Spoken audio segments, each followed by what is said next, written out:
Assalamualaikum warahmatullahi wabarakatuh. Salam sejahtera, salam sehat untuk kita semua. Semoga teman-teman juga dalam keadaan baik-baik dimanapun teman-teman berada, bersama dengan seluruh keluarga. Tetap semangat.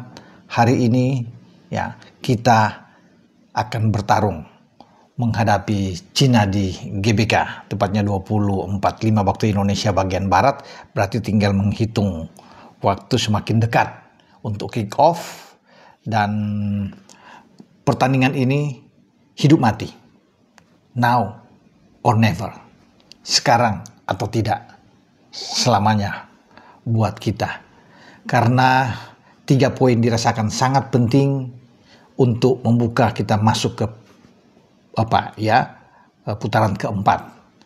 Di sanalah kita masih akan bertarung untuk menunggu siapa yang akan menjadi wakil juga di grup A. Karena grup A ada Uni Emirat Arab, ada Qatar, kemudian ada Irak, ada Oman. Itu yang menjadi lawan-lawan kita. Ya, makanya kita harus menang. Itu tuntutan. Tapi Cina juga akan bertarung mati-matian.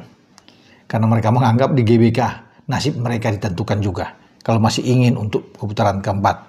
Ya, memang tidak mudah bagi Indonesia untuk mengalahkan kita, juga tidak mudah bagi Cina.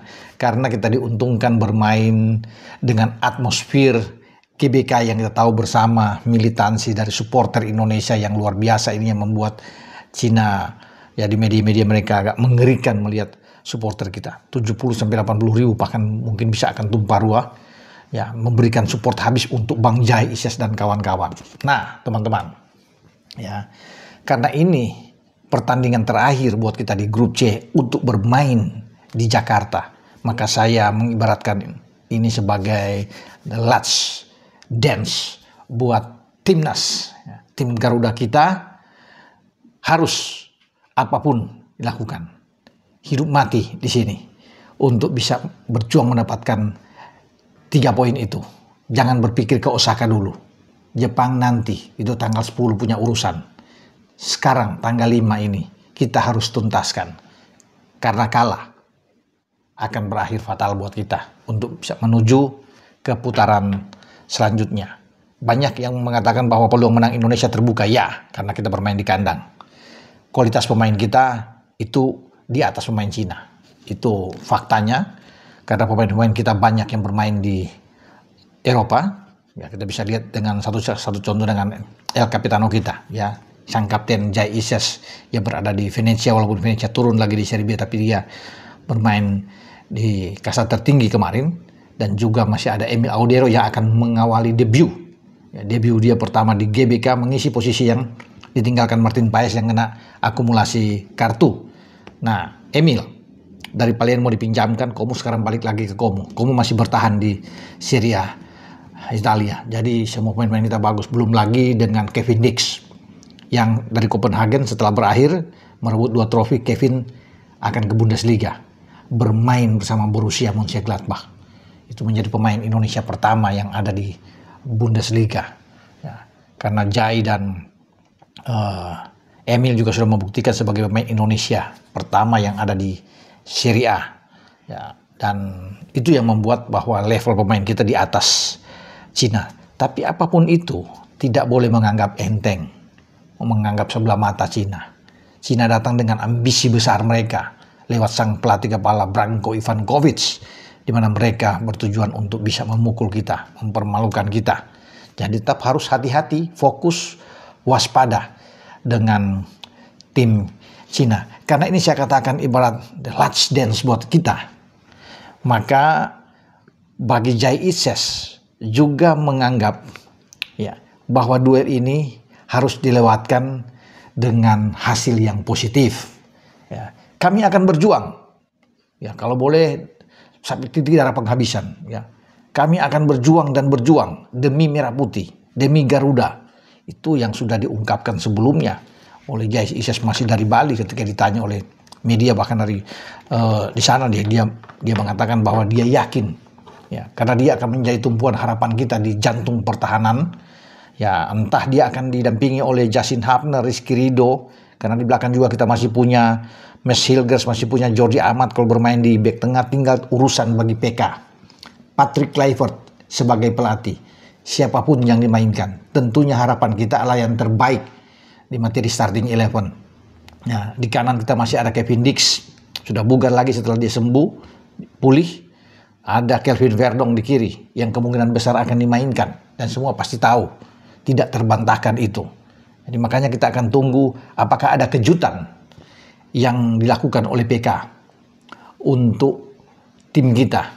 Karena ini laga terakhir di GBK, setelah itu kita ke Osaka. Kita belum tahu ya nasib kita bagaimana. Kalau kita bisa menang, kita akan melanjutkan, dan peluang kita yang sudah menawarkan diri menjadi tuan rumah juga masih terbuka. Itu dengan syarat kalau Arab Saudi itu kalah, tersisih, tidak lolos di grup C ini. Arab ada di peringkat ketiga, 1 poin unggul dari kita. Arab akan bertarung nanti setelah Indonesia main melawan Cina, maka Arab akan bermain di Bahrain, menghadapi Bahrain. Kalau sampai kalah Arab, berbahaya posisi Arab tentunya, dan kita menang melawan Cina, kita akan ada di posisi ketiga. Arab akan turun di posisi keempat, dan Arab akan bertarung terakhir tanggal 10 dengan Australia.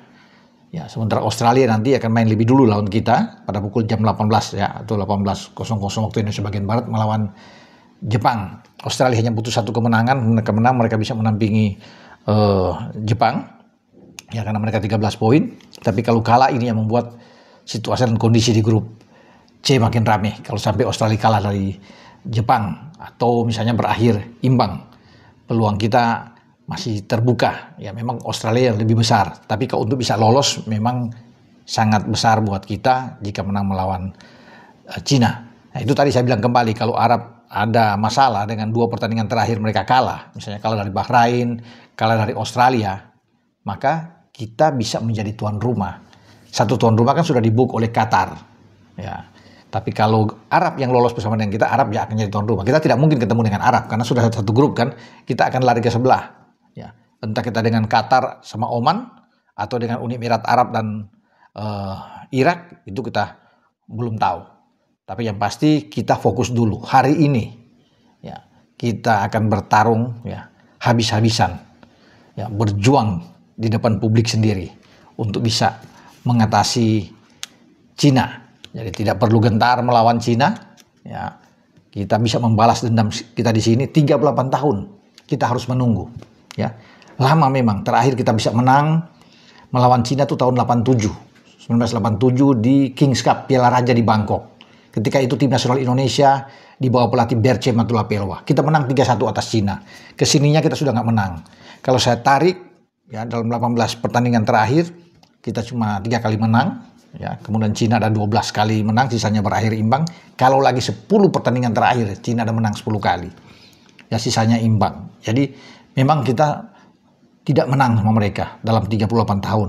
Itulah yang kita tunggu hari ini untuk bisa memutus semua kutukan itu dan kita bisa memenangkan pertandingan di GBK. Tapi memang perlu perjuangan. Ya, tidak segampang itu untuk bisa mengalahkan Cina yang memukul kita di Kingdong dengan 2-1. Tapi materi pemain kita sekarang sudah sudah lain dibandingkan dengan ketika masih ditangani oleh STY di Kingdong. Ya. Sekarang sudah banyak pemain-pemain akan mengawali debut, termasuk dengan Emil Audero. Ya, kalau Mes bisa bermain lebih dulu, Mes akan debut juga pertama kali bermain di GBK. Jadi banyak pemain-pemain yang bagus yang tidak bermain di Kingdom, tapi sekarang bermain. Emil, ada Kevin Dix yang juga waktu itu tidak bermain. Ya, ada Joe Pelupesi, ada Ole Romeni. Ya, termasuk dengan Dean James kalau dia dimainkan. Jadi banyak. Vano Lillipali kalau ada di sana juga tidak ada di Kingdom. Ya. Jadi dengan Yakob Sayuri, jadi semua kalau dimainkan ini rame. Jadi mereka tidak bisa menganalisis bahwa materi kita yang ada di Kingdom itu akan sama. Khusus untuk Cina ya, kita sudah betul-betul lain sama sekali. Jadi itu yang menggambarkan kita menang melawan Bahrain 1-0 dan pasti mereka tahu kekuatan kita dengan dukungan supporter di GBK. Jadi selamat bertanding buat Bang Jai dan kawan-kawan untuk laga nanti malam dengan saya Bung Ropan. Ciao.